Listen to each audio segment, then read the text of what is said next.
So it works like this. As we talk about this vortex of creation, must be annoying. It just has to be to someone who is really reality-based. You go home and you say to your friends, yeah, I don't know. We learned not to face reality. That's worrisome.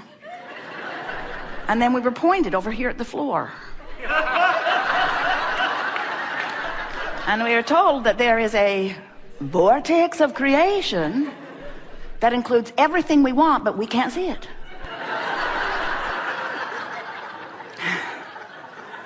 It was a little like smoke and mirrors. And then we were told that if we would feel for it, because we can't see it or hear it or smell it or taste it or touch it, if we would feel for it, we would feel better. And that when we feel better, then it would come.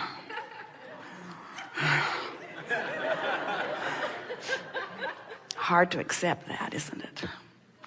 But if you will play our silly game just for a little while, what you will discover is that you are vibrational beings first and foremost, and that the vibration of your being has two vantage points. So good when you get this. Two vantage points. The vantage point of what you're focused upon right now, what you're talking about, what your attitude is, what your mood is, whatever you're focused upon, that's a vantage point. It's you focusing. And then there's the vantage point of the source within you, who existed before your birth and who has been expanding ever since you've been here in this physical body, becoming the equivalent of every request, no matter how big or small you consider it to be, all of the days of your experience. So here is this vibrational being that is playing off of you, playing off of the physical you all day, every day, all day, every day. And you can tell by the way you feel how well it's playing. If you are having a joyful moment, there is no vibrational difference between you and you. You are so in sync. You're in this physical body, but you have set up no vibrational hindrance or resistance. And so you've got full flowing of the wholeness of all that you are flowing through you in this moment. And you're clear-minded, you're on point, you're vital and alive. Your mind is clicking, your body is clicking, the cells of your body are benefiting. You are thinking of things just at the right time. Your timing is exceptionally good. The lyrics to the song you are writing are flowing through you. The music is moving through your body in a remarkable way. The intelligence that you have been seeking, the mass consciousness that surrounds you, is now actively available to you, and the ideas will flow to you now. And even more important than any of that is that your rendezvous point with all aspects of the universe, whether it is thought or behavior of others or conversation with others or people in traffic or the way people treat you in the financial world or the way your waiter treats you, everything that you rendezvous with hinges upon your vibrational relationship with you, you see. So many people are walking around not even taking anything like that into consideration because it's mumbo jumbo and smoke and mirrors. Let's not ever talk about vibration. Let's just talk about manifestation. Physical humans say, let's just monitor it. Let's just observe what is. Let's make lists of it. Let's document it and pigeonhole it and make documentaries about it and statues and monuments about it. And let's keep what is alive, the manifestation as far as it's gone. Let's keep it alive in the minds of everyone who come, and we say good luck on that, because those new ones coming in have a whole different vibrational mindset, because they are up to speed with everything that you've been asking for. They're born MP3 ready. They are born understanding that they are vibration much more than you, who have been focused upon the physical reality for so long. So the reason that we explode into your faces in this way with our enthusiasm for you accepting the relationship between you and you is because unless you know that this vibrational version of you and all that you've asked for exists, you cannot for a moment begin to understand why you would have any negative emotion. A woman said to us one day, "Abraham, my lover left and now I'm sad." And we said, "No, you're not." And she said, "Abraham, my lover left and now I am sad." And we said, no, you're not. She said, Abraham, I thought you were infinite intelligence.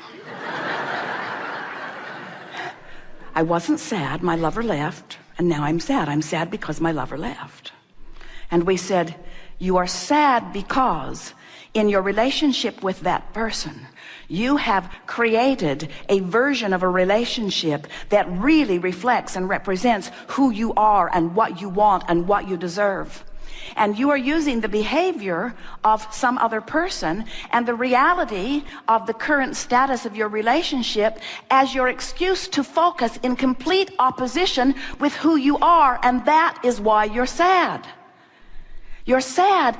Your emotions are always and only ever about you disallowing who you are. And we know this person was right in the sense that this is my current reason. This is the current reaction that I'm having to life. But we want to suggest to you that while it is the most normal thing in the world to live in your world and to interact with those around you and to react or respond to what is happening, that if you will decide, rather than to be reactive, to be proactive, rather than react to what's happening, to let what happened cause you, and it will automatically, to take the bounce, because when you know what you don't want, you know what you do want every single time. There is this vibrational law that says to the degree that you don't want it, there is an equal degree to which you do want it. In other words, if you sort of don't like that, you sort of want something. But if you really, really, really don't like that, then you really, really, really, really want something. It is always an equal and proportionate vibrational bounce. And if we can convince you today that the larger part of you took the bounce, became rich, became clear, became healthy, became loved, became a lover, became clear-minded, became responsive to life, became valuable to your world, if you can hear us when we say that did happen, and that every bit of negative emotion that you feel is because you didn't let it happen for you yet, then you'll know what your guidance system is telling you.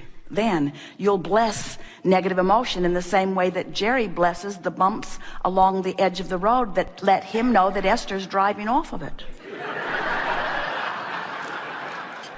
Well, the bumps don't bother Esther. She sort of thinks of them as a friend who will respond to her in every moment. Jerry sometimes gets lost back in the back of the bus, and Esther's up there all alone, but she's always got her bumps, who will always say, yes, Esther, we are aware of you, as you are driving off into the bar pit. You have this guidance that is letting you know where you stand in every moment in relationship to who you have become. And those are the words that we really want you to hear. To who you have become, not to a standard that someone else has set, not even to the standard that you held when you made the decision to come, because it has evolved much further since you got here. To the standard of who you have become, and anything less than that will not feel good to you.